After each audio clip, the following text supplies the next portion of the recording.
नमस्कार, राम राम, जय श्री सीताराम। मैं एमपी कौशिक नव निर्माण पार्टी से।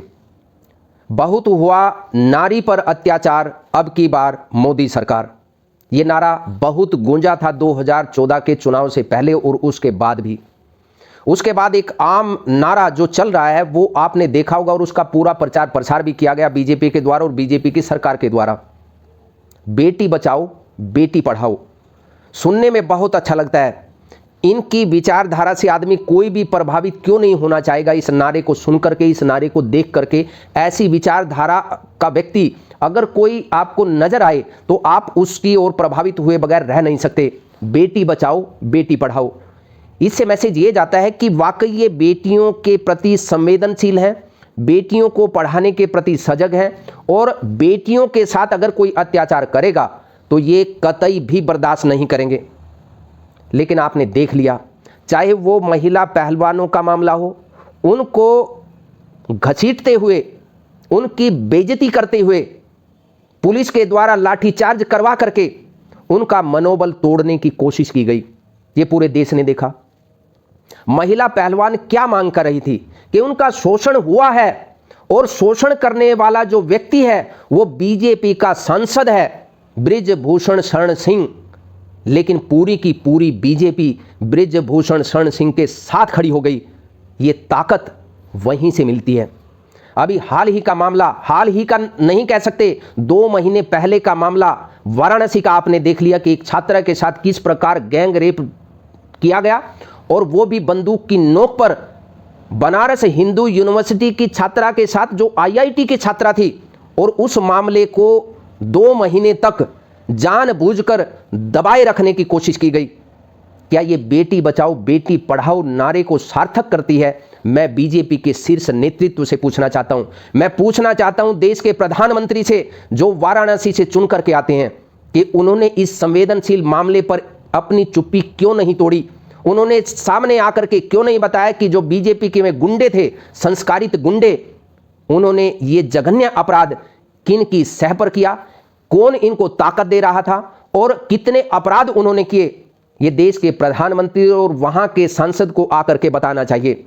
अब हम बात करेंगे पूरे हरियाणा को शर्मसार कर देने वाला वाकया जो सामने आया है। देवीलाल यूनिवर्सिटी सिरसा की 500 छात्राओं ने, 1-2 नहीं, 500 छात्राओं ने बाकायदा पत्र लिख करके प्रदेश के मुख्यमंत्री को, प्रदेश के महिला आयोग को, देश के राष्ट्रपति को, देश के प्रधानमंत्री को, प्रदेश के राज्यपाल को, राष्ट्रीय महिला आयोग को, प्रदेश के डीजीपी को, इन सब को और वहां के वाइस चांसलर को, यूनिवर्सिटी के वाइस चांसलर को भी अवगत करवाया है। और ऐसा प्रतीत होता है कि इतना जघन्य अपराध, इतना ज्यादा महिलाओं के साथ शोषण होने की जानकारी वहां के वाइस चांसलर को नहीं होगी। हम जानना चाहते हैं प्रदेश के मुख्यमंत्री मनोहर लाल खट्टर साहब से, क्या आपको इसकी जानकारी नहीं थी?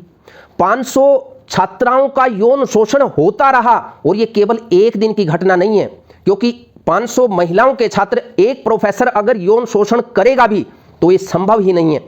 इसलिए इस प्रकार के घिनौने कृत्य को अंजाम देने के लिए एक लंबा समय गुजरा होगा और केवल 500 महिलाएं सामने आई हैं। यह मामला कई साल पुराना हो सकता है अगर इसकी जांच ईमानदारी से करवाई जाए तो। लेकिन इन लोगों को ताकत कहां से मिलती है? जो हमने पहले कहा कि अगर अपराध करने वाले को तुरंत उसको सजा देने का काम कर दिया जाए सत्ता के द्वारा, तो दूसरा जो अपराधी प्रवृत्ति का व्यक्ति है वो कहीं ना कहीं डरेगा और अपराध करने से बचेगा। लेकिन जब पूरी की पूरी बीजेपी ऐसे लोगों के साथ खड़ी हो जाती है, तब तो अगर कोई अपराध करना ना भी चाहे तब भी वो अपराध करने के लिए प्रेरित होगा कि उसका कुछ बिगड़ेगा तो है नहीं, क्योंकि वो सत्ता के साथ खड़ा है। अगर किसी व्यक्ति का इस प्रकार की आपराधिक प्रवृत्ति की अगर जानकारी किसी बड़े नेता के साथ है, बड़े नेता के साथ कोई फोटो उसकी है और देश के प्रधानमंत्री या मुख्यमंत्री के साथ उसका उठना बैठना अगर है, तब तो आप बेफिक्र हो जाइए, उसका कुछ बिगड़ने वाला नहीं है। केवल कार्रवाई के नाम पर लीपापोती करने का काम किया जाएगा और कुछ समय के बाद उस मामले का क्या हुआ ना आपको पता लगेगा और ना प्रदेश और देश की जनता को पता लगेगा। ऐसा ही वाकया जींद का अक्टूबर में सामने आया था, जब 142 छात्राओं ने सरकारी स्कूल के प्रिंसिपल के ऊपर यौन शोषण का आरोप लगाया था और छोटी छोटी बच्चियां भय के माहौल में थी उनकी सुनने वाला कोई नहीं था।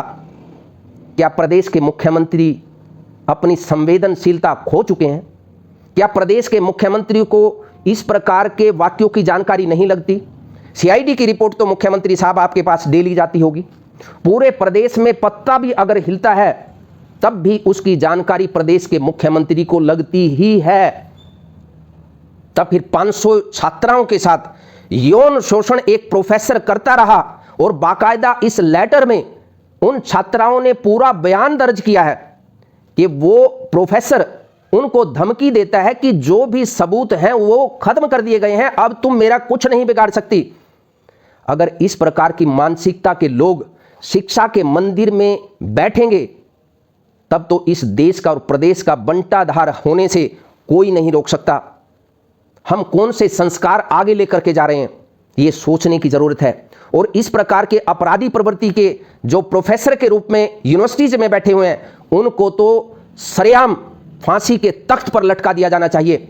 सस्पेंड करने से काम नहीं चलेगा खट्टर साहब, उसे तुरंत गिरफ्तार करके और 1 महीने के भीतर भीतर ऐसी सजा देने का काम होना चाहिए कि पूरे प्रदेश और देश में एक मैसेज आए कि जो शिक्षा के मंदिर में जो शिक्षक होकर के अपनी छात्राओं के साथ ही अनैतिक काम करने की जरूरत करेगा, उसके साथ वो अंजाम होगा कि उसकी आने वाली 7 पीढ़ियां भी याद रखेंगे। लेकिन करेगा कौन ये? क्योंकि मुख्यमंत्री मनोहर लाल खट्टर ऐसे लोगों के साथ खड़े हो जाते हैं। और ये हम इसलिए कह रहे हैं कि आज मौजूदा समय में भी खट्टर कैबिनेट में यौन शोषण के आरोपी मंत्री मौजूद हैं। एक महिला कोच ने यौन शोषण का आरोप एक खेल मंत्री पर लगाया, लेकिन पूरी की पूरी बीजेपी और प्रदेश के मुख्यमंत्री उसके साथ खड़े हो गए। तब फिर ऐसे लोगों को ताकत क्यों नहीं मिलेगी?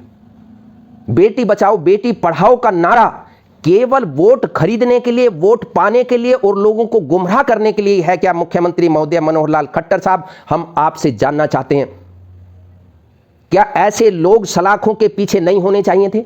अगर सलाखों के पीछे आप नहीं करना चाहते, कम से कम ऐसे मंत्री को हटा तो सकते थे ताकि वो इस प्रकार की जो इंक्वायरी उसको प्रभावित ना करे।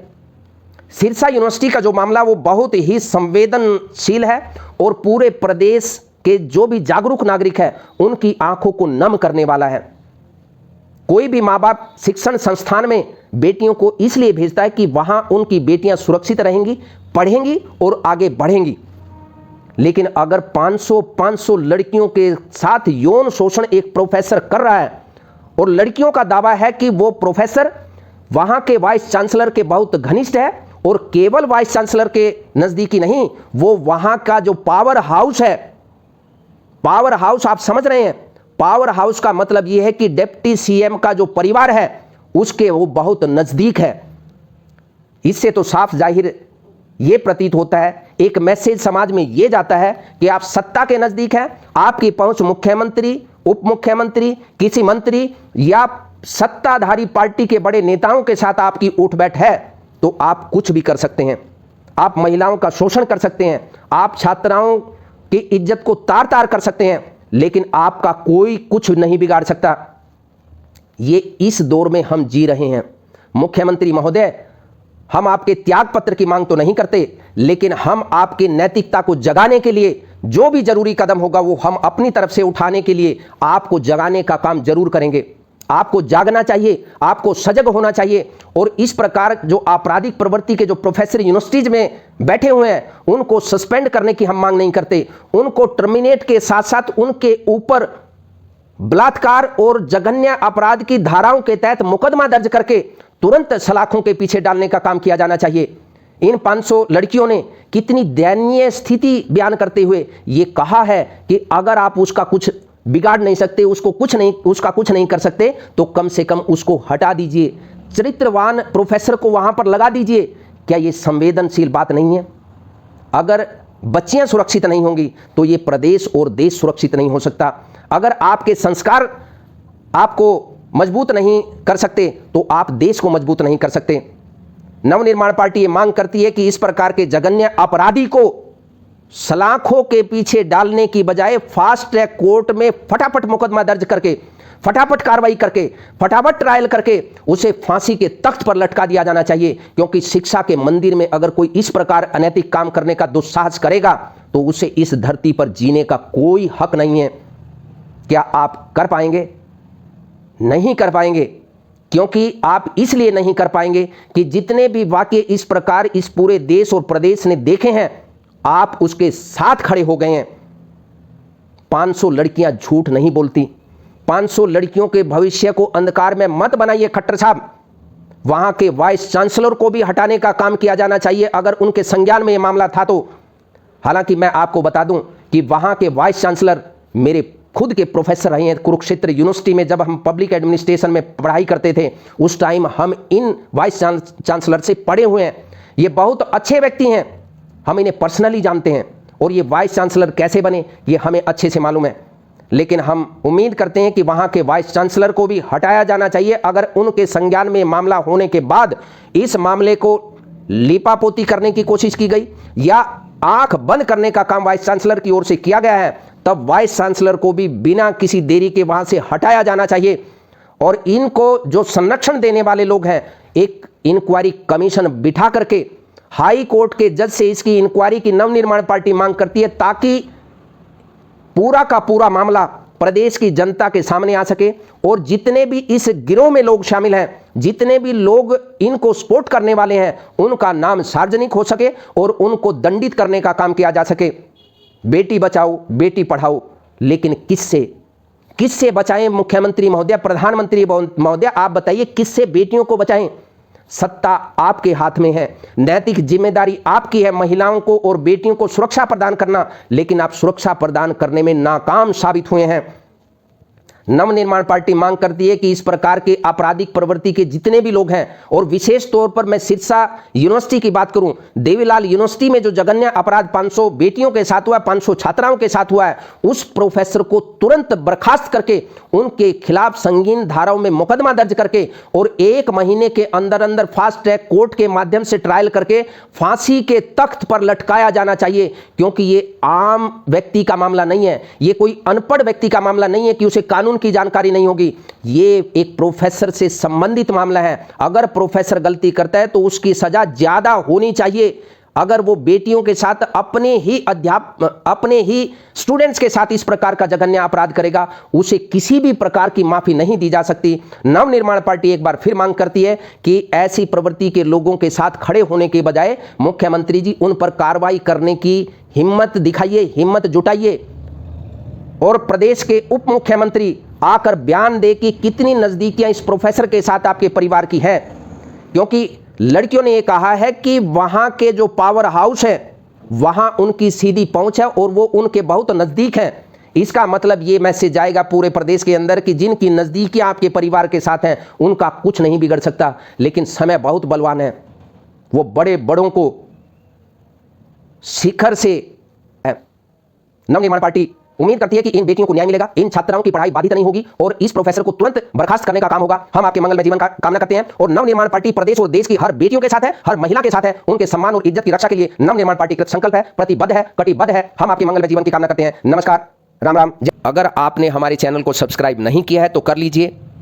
ऐसा करने से आप हमारी मदद कर सकते हैं, आपका कोई नुकसान नहीं होगा, लेकिन हमें इसकी बहुत आवश्यकता है। इसके माध्यम से भी आप हमारी नवनिर्माण पार्टी की मदद कर सकते हैं। घंटी जैसी आकृति को दबा दीजिए, बजा दीजिए टन करके। बहुत बहुत धन्यवाद। नमस्कार।